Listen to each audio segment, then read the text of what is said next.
In the mighty kingdom of Persia, where golden palaces touched the sky and the streets buzzed with life, a mystery was unfolding. A young Jewish girl, unknown to the world, was about to step into her destiny. Her name was Hadassah, but the world would come to know her as Esther.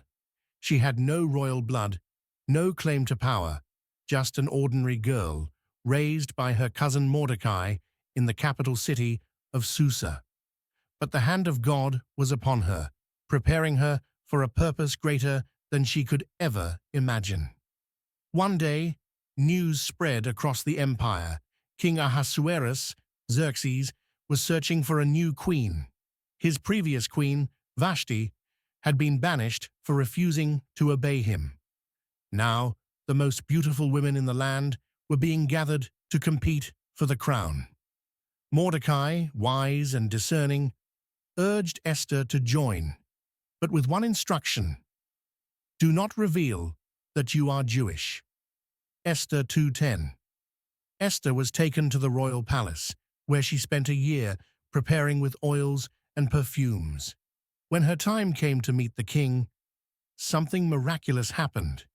He was captivated by her beauty and grace.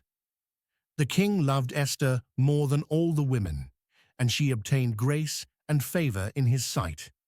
So he set the royal crown upon her head and made her queen. Esther 2:17. Esther, the orphaned Jewish girl, was now queen of Persia. Time passed, and an evil man named Haman rose to power in the king's court. Arrogant and cruel, he demanded that all people bow before him. But Mordecai, a faithful servant of God, refused to bow. Haman was furious. When he learned that Mordecai was Jewish, he devised a wicked plan to destroy all the Jews in Persia. He went to the king and spoke deceitfully. There is a certain people scattered throughout your kingdom who do not obey your laws. Let them be destroyed. Esther 3:8. The king, unaware of the true implications, agreed. A decree was issued. On a set day, all Jews were to be killed.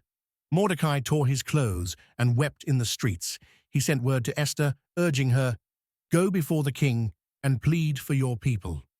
Esther 4:8. But Esther was afraid. Approaching the king without being summoned could mean death. Esther was terrified, but Mordecai's words echoed in her heart. Who knows if you have come to the kingdom for such a time as this? Esther 4:14. With courage, she made her decision. She would go to the king, even if it meant death.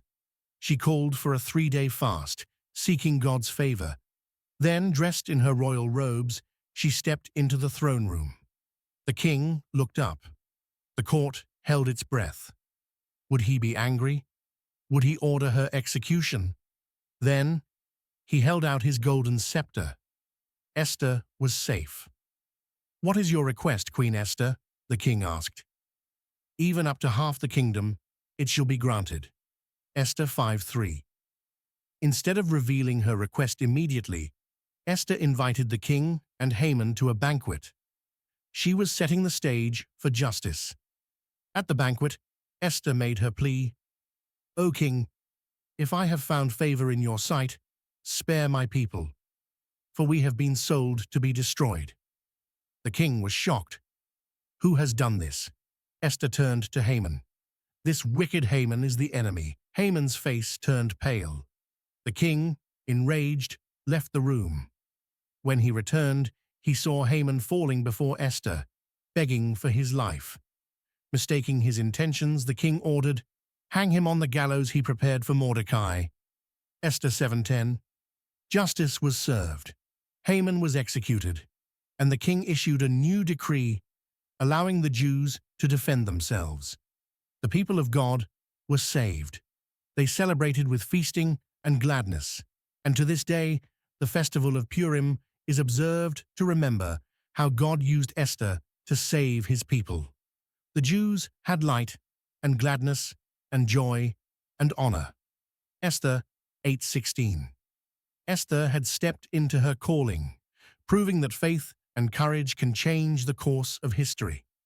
The story of Esther teaches us God places us where we need to be. Esther didn't seek the throne, but God positioned her for a greater purpose. Faith over fear. Even in the face of death, Esther chose faith, fasting, and prayer. God is always working. Though his name is never mentioned in the book of Esther, his hand is seen in every moment. No matter where you are, remember, you were created for such a time as this. The Lord will fight for you. You need only to be still. Exodus 14:14. Thank you for watching.